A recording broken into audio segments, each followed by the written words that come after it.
আমরা মাঝে মাঝেই হয়তোবা হঠাৎ করে নড়াচড়া করায় উঠা বসায় আমাদের লোয়ার ব্যাকে একটা পেইন ফিল করি। ওয়ার্কআউট করার সময় তো অনেকেই পেইনটা ফিল করেন। এই পেইনটা থেকে রিলিফ পাওয়ার জন্য আমি আপনাদেরকে ছোট্ট একটা ড্রিল শেয়ার করছি। জাস্ট আমি একটা টাওয়ালকে প্যাডের মতো করে নিচ্ছি, এটা হাঁটুর নিচে দিয়ে।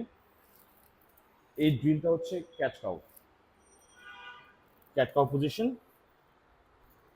হাত এরকম জাস্ট হাঁটুর কাছাকাছি রাখবেন, স্পাইনকে এরকম একদম রাউন্ড করে ফেলবেন এবং কোরকে টাইট করে আটকায় রাখবেন।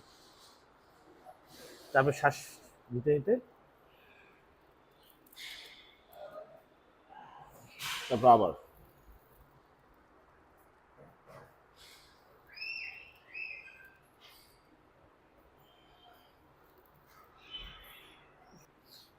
3 থেকে 4 বার করতে পারেন এবং কয়েক সেট করে